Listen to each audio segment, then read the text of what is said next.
Dámy a pánové, drazí přátelé, ahoj. Jsem tady, abych vás přivítal u dalšího dílu podcastu Botník. Já jsem Nikita a se mnou je tady Vojta. Čau Vojto. Dneska je to trošičku jiný, za prvý proto, že s náma tady není Honza, nicméně naši hosté nám to víc než plně vynahradí. Dnešní díl je exkluzivní. Je exkluzivní v tom, že poprvé dneska budeme mít Botník v angličtině a taky proto, že sem přijeli hosté, kteří reprezentují značku, která je, řekl bych, dneska celosvětově známá, přinášejí novinky a já jsem rád, že tady můžu přivítat pány spoluzakladatele a COO společnosti Patta. Hi guys, I'm just switching to English to give an introduction for our Czech guys. I agree with everything you said. Perfect. Botník. That's a good start. Yeah. Yes, guy. Welcome to Botník. You came here because you came as a part of a world tour, which presents Patta globally. I think you've been to South America. Am I correct? India. This is your European stop, so no. So we are doing. We've just done 3 European stops. We're going to do our Southeast Asia stops next month, and we're looking to do a couple of more stops in North America next year. If we're gonna talk maybe about the documentary that you're presenting here. Mm-hmm. To what extent does it reflect Patta as a brand today, and how do you perceive Patta today, guys? I think the documentary was a nice snapshot of where Patta was. I think approximately maybe 5 or 6 years ago. I think where we are right now is quite different. Same, but different. We've grown quite a bit in the amount of employees, but also like we've always been a pretty diverse bunch. Like if you look at the team that we are with right now, it's like wild. Well, it's wild. It's a wildly diverse group, and I think it has only become more diverse in the past 4 years. I think we have a very, I think we're approximately like 60 to 40 in terms of like men and women. While in the past it was, well, Edson and I and a bunch of other dudes. And now we are like a very widely diverse. It's been a long way, 20 years almost. Yes, since next Patta. year, 20 years. Next year is going to be 20 years. That's a long time. And the documentary partially shows the beginnings, which are quite interesting.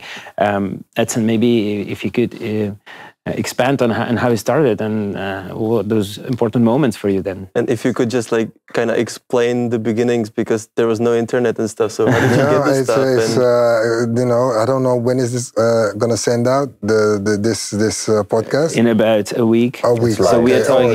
We're not live now. It's not live. No. It's live. That's our podcast. Oh, go on. No, I don't know. Sometimes, you know, they just put it in like, so it's live. I don't know, man. I'm just asking, Jesus. No. But it's going to be after the documentary will be viewed. So. Okay. So now everything actually is in the documentary, but nobody's okay. How we started? Yeah, it was like an idea. Basically, I have a couple of hobbies, and one of them is fashion and sneakers from the 80s. So at one point, in 2003 or something, me and Gee was sitting, and then it's like, I said like, yo, let's open up a sneaker store, because that's the only hobby that I didn't fulfill yet. The other hobbies, let's say football, like we can talk soccer all day. I even played soccer like really good. I was a good player. Even played for money, etc. So we can talk all day. There's a lot of Sparta fans here. Yeah, there's no worries, man. Sparta, you know. And then other hobby is crucial is like hip hop. That's part of our DNA, but also our lives is what it is. And the beauty about that is that hip hop is, if you put it bluntly, like basically it's like making something out of nothing. So it's like 2 turntables with a mixer. You take any kind of form of music, you put it through the mixer, and then you got something new. And that new is hip-hop, basically. So that's what we did, actually, with Patta when we started. And what we did is We had no accounts because you have to understand, in the 90s, we used to go to New York the whole time buying sneakers for ourselves. And then when you come back to Amsterdam, or even somewhere maybe in Prague or whatever you come, people are looking at your shit. We're like, hey, what is that? So it's like neck breakers. Mm-hmm. And, you know, you had those markets. So you had 3 markets. You had the European market, Asian market, American market. So any stuff that you had from America, it wasn't in Europe or in Asia. So that was the basic idea of us to get all the stuff from the States, put it in our store that nobody else has, and always put a size 9 and a size 10. Why? Because G is a size 10 and I'm a size 9. So then we always had sneakers. When we opened up Patta, I already had like more than a couple of 100 pairs. So I was used to having a lot of sneakers already. That was the basic idea, and that's how we started. Is there still in place you're saying out of love and necessity rather than profit and novelty? Yeah, of course. That's key. So that's your core value of that's business. One of the core sentences of us. I mean, you know, that's for us. It's so basic, especially if you put it in a hip hop perspective. Peace, unity, love, and having fun. That's what we do. Like, we always come in peace. Unity, we unite people. Doesn't matter which background you have, what culture. Like how Danny said it in the beginning, was like a bunch of guys. Maybe had 2 girls in the office. Now it's 60-40s. We all having the same, you know, goals and etc. So having that unity, love. We love any guy. Patta got love for all, even if we have differences. Different complexions, different whatever, ideologies. We still try to find why, and we want to be in talks with people and having fun. I mean, like, this trip already has been fun for us. I mean, we was drinking yesterday some Slivovic. And then we had some fun because that is what we do, and this is our core business. And if you put all these things together, you will eventually make money.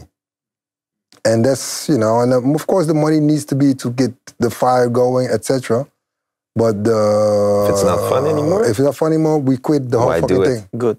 If we don't have any love no more or whatever, we quit this shit. Yeah. That's the main thing, a drive. And also with the money thing is more like, how much money do you need? Mm-hmm.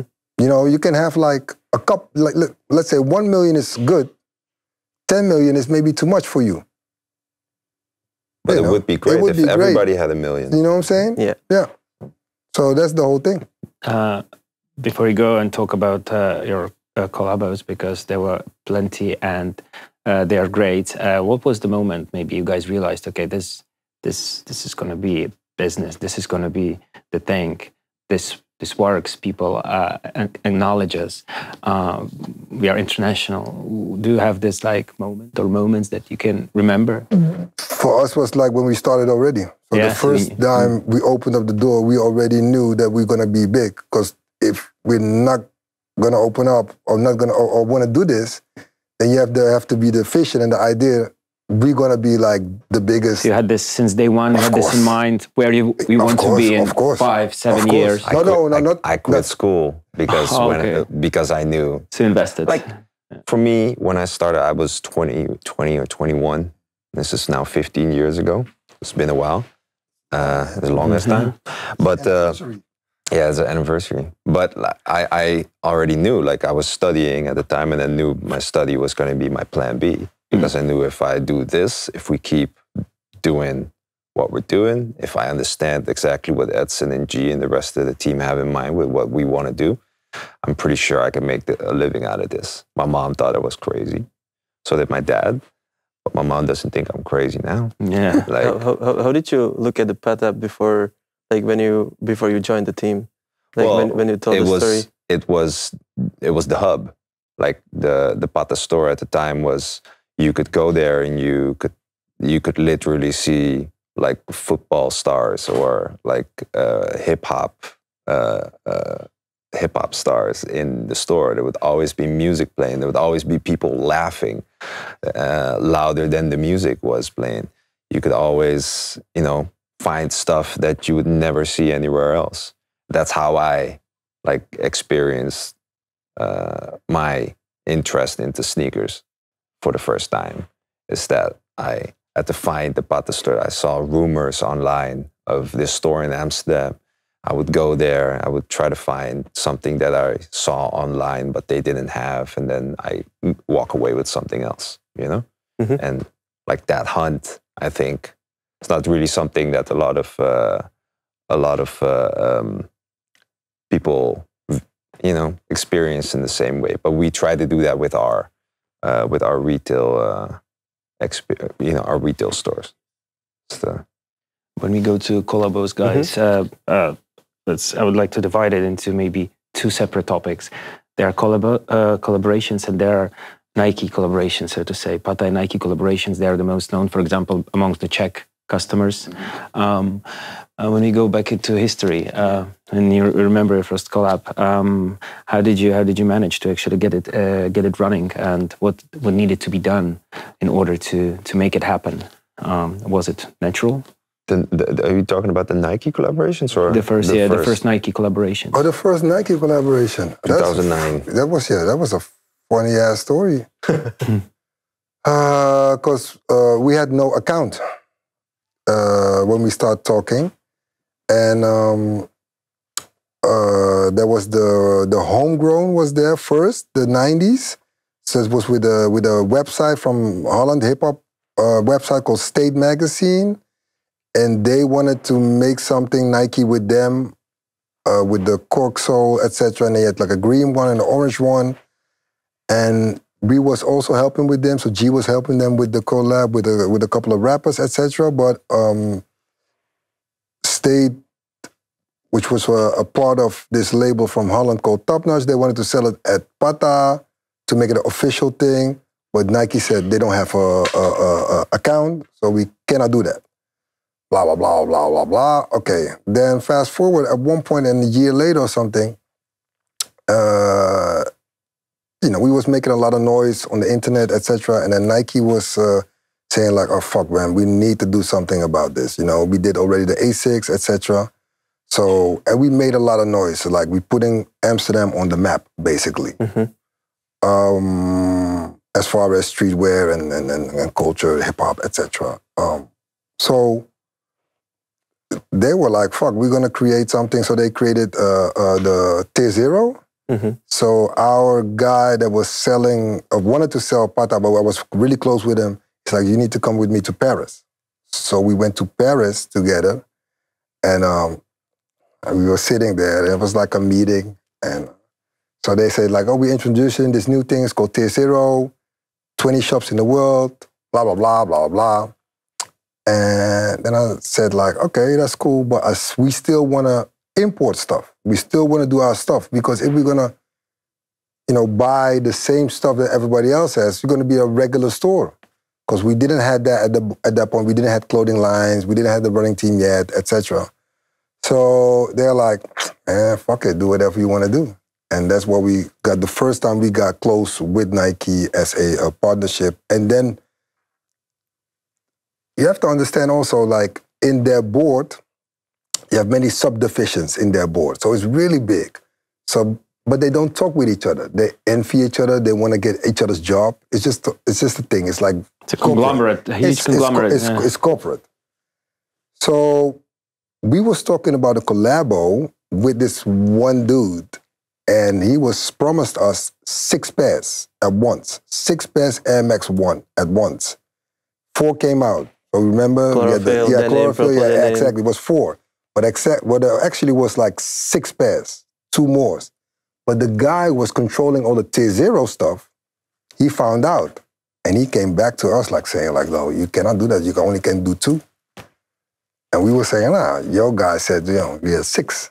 And it was a whole thing. It was a big thing. But we just put our foot on the ground. And we just came into T0. So, at the end of the day, we couldn't make 4.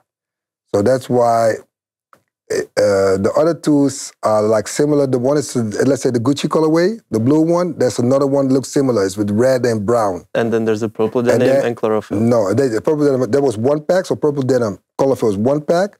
And you had like the Gucci one with the brown, but the brown didn't came out. And you had the black ones. And there was also a white one. And the white one didn't came out. No, but that was also good because it would already get dirty when you look at it. You held it, it was like dirty. Because it was the white ballistic canvas. Yeah, but then we had like four pairs and it came out. It was pretty like crazy. Yeah, first one. Cool story. Yeah. And what do you feel like about the chlorophyll, the ones that you have and that came out as Patta? Because they're like one of the holy grails of the chlorophyll. Yeah, it's the only one I didn't get. I was doing it because they're going crazy right now. I think it's like one of the most sought after sneaker in Europe, like at all. I was doing an exchange that year for school. I was in England at the time studying, and I told Virgil. Told Virgil. Blame our names. You know what? He shall not be named. Did I name him already? No. My bad. Anyway, it wasn't him. So I told them, somebody like, hey, I want every pair size 10.5. Just put it aside. So they put it aside, and I came back, and there was only 2. Out of 4? Yeah, out of... No, there were 4, but one of them was a size 13, and another was a size 12.5. So I'm like, wait, where's my shoes? And they're like, oh yeah, I thought you were a size 13. But why is there a 10.5 here? So I only had the 3 of them. No, because the Pete Parra also came out like later, a year later. Burgundies. Like a couple months later. That was sort of... which one? Yeah, the Burgundy. Yeah, or the... That was sort of an added thing. But what do we think about it? Yeah, because it's like a really sought after like holy grail right now. Like after like 15 years when since it came out. We always thought like the purple denim was. I thought always the purple denim was dope. First of all, the purple denim, we were the only ones to have it. I think. Yeah, at the store. The green chlorophyll one released in a bunch of other stores, but the black ballistic nylon one and the purple denim one only released at Patta. And I think there's only maybe 1,000 or so. Yeah, it wasn't that many pairs. It was at the time, that was how many they were making of those shoes. Yeah. I think the chlorophylls, there's tens of thousands. I mean, like you had like many releases, many collaborations with Nike afterwards. And then there was like Air Max 1's waves. Yeah.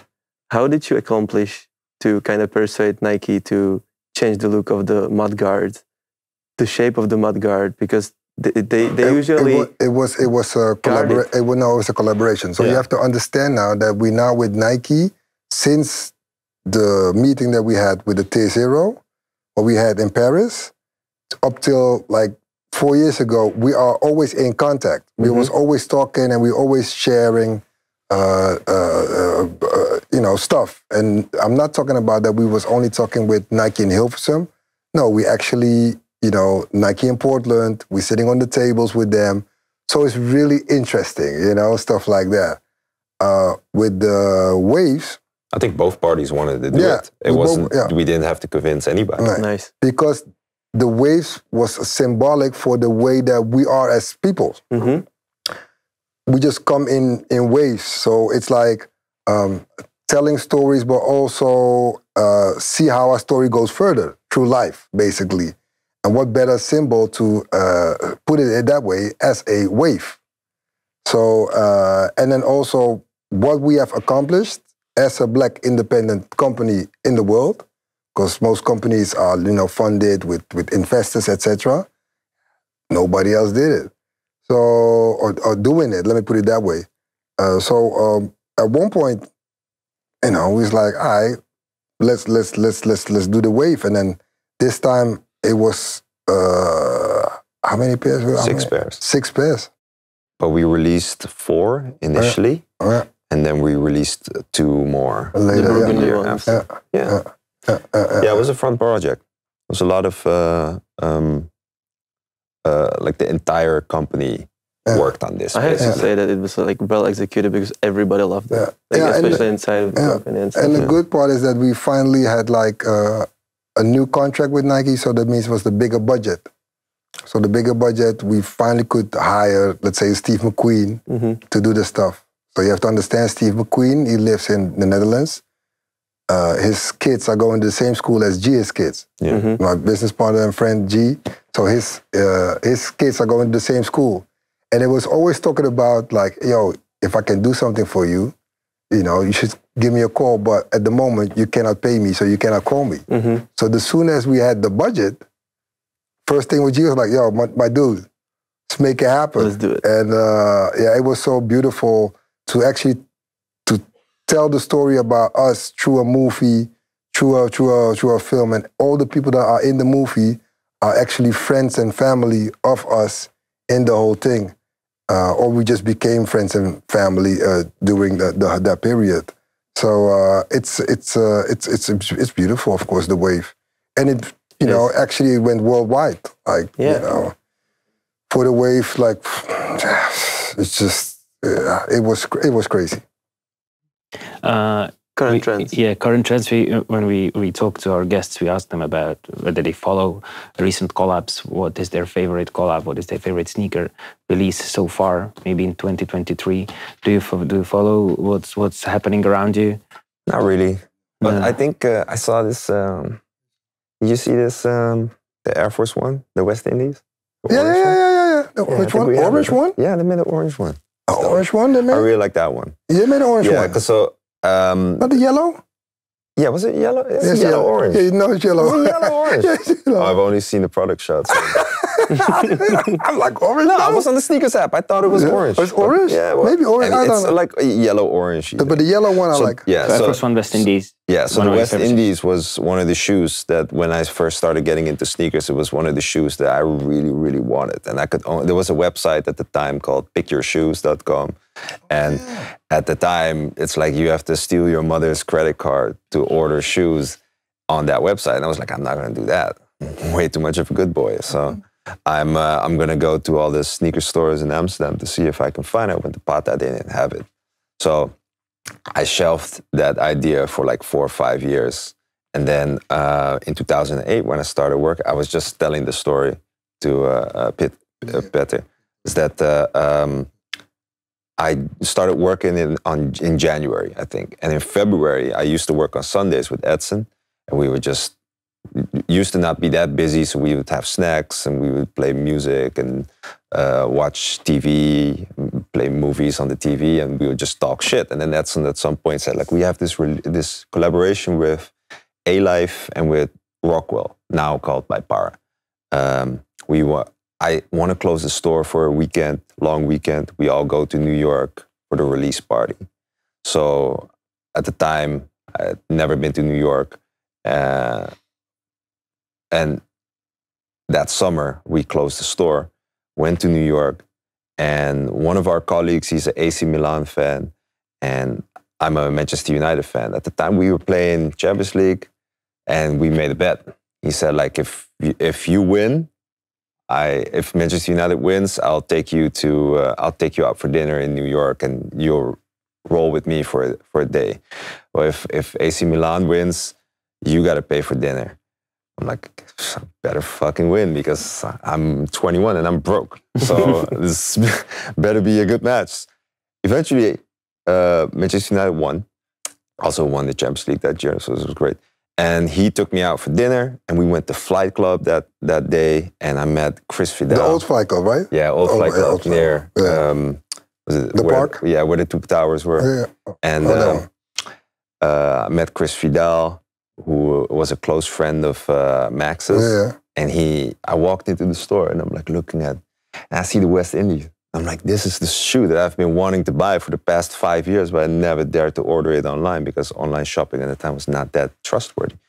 And then it was, they only had one size. It was a size 11, and it was $100. At the time, the dollar is like half €1. Yeah, so I'm thinking to myself, like, that's €50.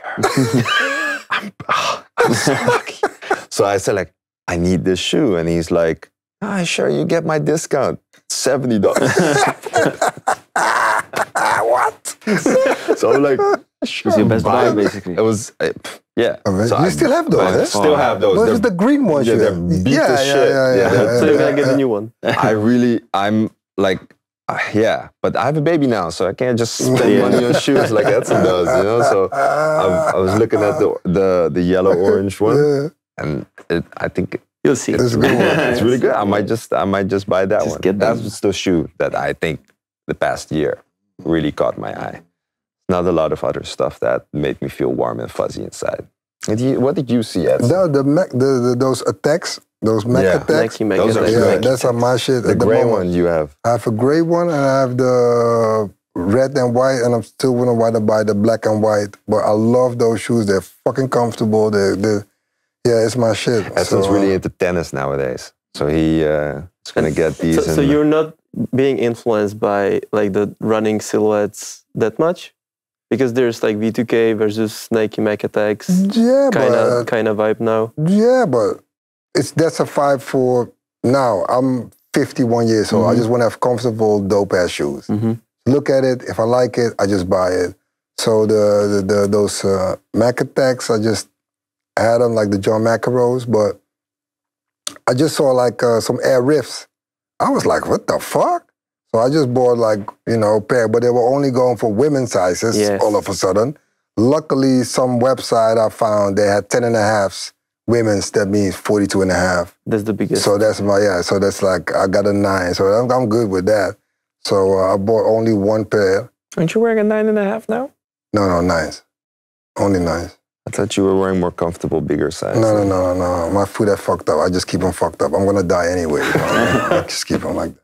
But yeah, we don't follow trends that much. No. When it comes to like work, when it comes to Patta and trends, it's weird. We don't really do that. We don't really look around what other people are doing and then say like, okay, we should probably do this. It's for us, it's like we are just trying to do something that we really like.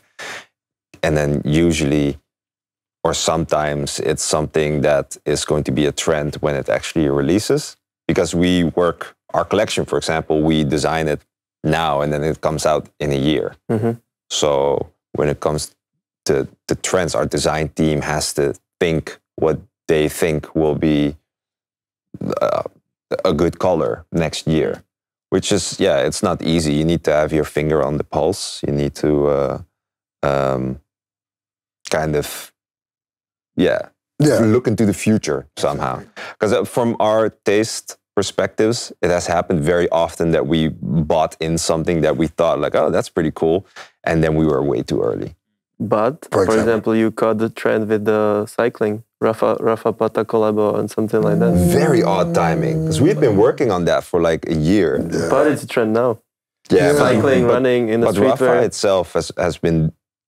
Rafa exists because they saw like, cyclists don't have to look like clowns, because cycling gear was sort of bright colored, weird, and all over the place. And they were like, well, we like it to be a little bit more muted, a little bit more aesthetically pleasing. And then, we were working on expanding our like sort of athletics division. That's not division. We're just a bunch of idiots who like to cycle now. It was an awesome call actually. Running team, cycling. It's super nice. Yeah. You just got on the wave. And the it's just like a puzzle. It's like a puzzle that comes together. I mean, like Tim used to bike like a couple of years ago, but he didn't have the opportunity. Then Rogier, who works at us, his dad or somebody had a connection with Rafa. And then all of a sudden the ball was just moving. Yeah, it was moving. That's how we always do like stuff. It just happens and then we just grab it and take it further. Yeah. But to come back for trends, I mean, like in our company, we have so many younger kids working for us. They are setting the trends for us. They are the new, let's say, Edson or G's or whatever. They have a sense of like, hey, I think this is going to happen and work for us. Let's try it. And we are a company that you can make mistakes and you can also be very like putting work in, saying like, oh, I think this is going to work. And we say like, go ahead, try. But if it doesn't work, take the consequences. It's your fault. Let's try to find something new. But it's normal to, make mistakes in that way And it's really pleasant to have a company or a platform, etc., where you can actually make those mistakes and not being like fired directly when you make a mistake. If you make a mistake. We made a lot of mistakes. Of course. We made a lot of mistakes. Everybody made a lot of money. 40 mistakes. We don't have to go into the details. Like I've made mistakes that cost us a couple thousand euros, tens of thousands of euros. You know, I'd always be like super afraid when that happens. And then, you know, one of the first times Edson was like, this shit happens, you know? It's like in Dutch we call it lesgeld. Yeah, it's like you pay money to learn a lesson. Now you're not going to make that mistake again. Right? And that's the whole thing. Is we call it vallen opstaan. How you say that? Getting up after you. Yeah. You know what happens? It's Batman. It's Batman. What's that? Like, you know what happens when you fall down? Yeah, you get up. You get back up. You get back up. That's what you do. It actually proves the quote that I said, that out of the love. Necessity and love. Yeah. Man, it was so funny. This is a funny story. I can't mention those days, but two guys for us, and this is the early days. And we used to work with this group, with A-Life. We used to work, and we had new A-Life clothing coming in. And with these guys, you know, they love to smoke, you know, Amsterdam. So they smoked a lot of weed and hash and Now, the next day, me and Gee, I think Danny was there too, we come in, like, where's the new clothing? What did they do? They thought it was garbage. So they put it with the garbage truck. So it was like Wednesday or something. It's like you throw out the carton boxes and you put them outside and they throw it away. And they actually threw it away. Dude, they were high. So they were like, they were working at the end of the day. They saw boxes and it was with the other boxes. So they were like, oh, I guess this needs to go. And the next day we came in and it was like, hey, this should be a new delivery. Stuff. Where is it? New delivery. To help us go through the month. I swear it was here. I think it's all right. Yeah. Called DHL. No, you signed for it. You see your signatures right there. Well, that's crazy, guys. Anyway, but that's maybe like an order of a couple thousand euros. We've made mistakes that cost us. They're worth more. Yeah, worth more. Oh well, it happens. They're mortgages. They're worth a mortgage. Yeah, but you know, it happens. That's life. It's business and it's life, guys. When you talk about Patta and maybe future, you have to think ahead. You have to think about new collections. You're talking about years of relationship with different brands, building up some foundation for it. What's your next steps maybe for Patta? Confidentials. Yes, confidential. We cannot talk. If I talk, then somebody over there is going to be like very pissed. Okay. So you're going to be like, what the fuck, throwing something. I have a cookie cutter response. Yeah. You don't have to be specific, but maybe how do you think about it? We your never like to sit still. We're always talking to brands. We're always looking towards further expansion. So, that's kind of what you can expect from us. And the documentary, the tour, it might help you in achieving this? Well, or does it, or has it so far? Okay, so the documentary, I think it's good to explain. It's like we use it as a starting point to do these activations. It's very similar to what I was talking about earlier when we went to New York. At the time, I was a kid. I didn't understand it. I was like, this guy is crazy. I just started working for him, and he's going to close the store. It's going to cost us thousands of missed revenue to just go to New York and have a party. But the thing is, that party was fucking legendary. Like, we had such a big crew, like the entire Patta crew was there. An extended family, they all bought tickets to go because they heard that Patta was going to go to New York. And there were people wearing Patta all over the place in New York at the time. We had a party at the A-Life courtyard, and one of our DJs just like tore it down. Like, everybody was going wild, and everybody had this memory of, having the greatest time, and it was tied to these three brands like A-Life, Rockwell, and Patta. So that has value. If you go to your finance team, you can't really say like, hey, we're gonna get everybody drunk. It's gonna be open bar. It's gonna cost us 3,000 or 4,000 euros, but people are gonna have a lot of fun. It's very difficult to explain like how much a lot of fun is worth. But if you can tie that to your brand, like all of these brands try to do this. They call it activations. We just call it a damn good time. So that's what we're trying to go around with. We're trying to make connections with the people that we work with. In this case, Footshop. but there's people behind Footshop. There's people like Denisa, like Peter, who I met, like Victor, all the people that we've met, we want to be able to attach a face to, know what they like and know what they don't like, know how they see Patta, so that we also feel comfortable having our brand in this store. So it's not just for us to be somewhere and like have fun, but it's also like to make a better relationship with the people that we work with, as well as the consumer, because the consumer is going to come see the documentary. They're going to come see Edson. They can ask him to sign their shoes. Or, Well. This happens. This happens all the time. He's an international superstar. That's what they call him in some places of the world. I've seen it happen. I've seen it too. It's always hilarious. It's fantastic. But it's also like, I think for these people, we sometimes forget, that people really appreciate us being in the place. And your work throughout the years. No, not even that. I think it's more like we are also a fan of the culture. We are also, we can think as a fan, but we can also think as a shoe guy, but we also think as a business guy. We can also think as a corporate, whatever. So all of these assets, it's just us, like this is what we do. So I can understand if somebody comes up and be like, hey man, Ed, I just saw you. I'm like, yo, let's make the picture and do the thing. I know I would do the same. Let's make it happen. And at the end of the day, all these people and the customers, they made us. At the end of the day, we are all together as one culture. Yeah. And that's what we go back to the beginning of the interview. That's how it comes to peace, unity, love, and having fun in together. Because I'm not better than that guy. They look at me like, yo, you're that. I'm like, nah, I'm you. You know what I'm saying? We the same. Let's hang out, talk. We can talk about only 3 things: about football, hip hop, and sneakers. That's it. If you want to talk about something else, I'm gonna lead you right there because that's the things that I want to talk about. But at the end of the day, it's all love, and I appreciate it a lot that we are over here too. This part of the world.